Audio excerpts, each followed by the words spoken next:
Bonjour, aujourd'hui on étudie le sens de la fraction. Alors premièrement, une fraction est composée d'une partie d'un tout. C'est une partie d'un tout.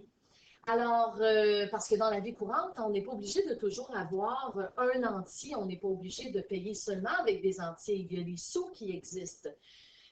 On n'est pas obligé de manger une pizza au complet. On peut en manger une partie. Donc, dans plein de situations de la vie courante, on a besoin d'avoir une partie d'un tout. Alors, ceci s'appelle une fraction qui est composée de deux chiffres. Un numérateur qui est en haut et un dénominateur qui est en bas.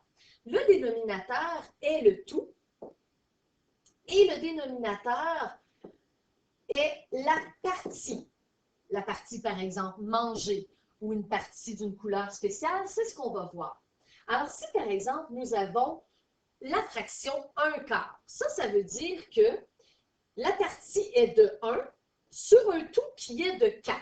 Voici des exemples. Par exemple, si j'ai une pizza ici, séparée en 4 parties égales, très important, les parties doivent être égales.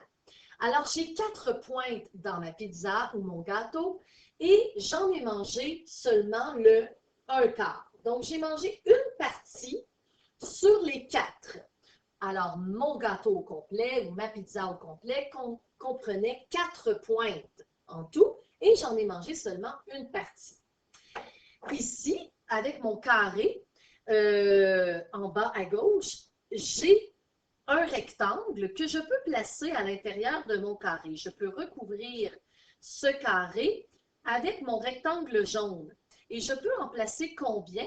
Je peux placer 4 rectangles jaunes sur ce carré. Alors, mon rectangle constitue le 1 quart de mon carré, de la surface de mon carré. Ensuite, avec mes jetons, je pourrais placer mes jetons de cette façon-là.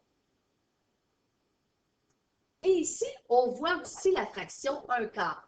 J'ai un tout de 4 jetons. Et sur ce tout de 4 jetons, j'en ai un qui est rouge. Et je vais le mettre en rouge. Donc, sur 4 jetons en tout, j'en ai un qui est rouge. Donc, le 1 quart de mes jetons est rouge.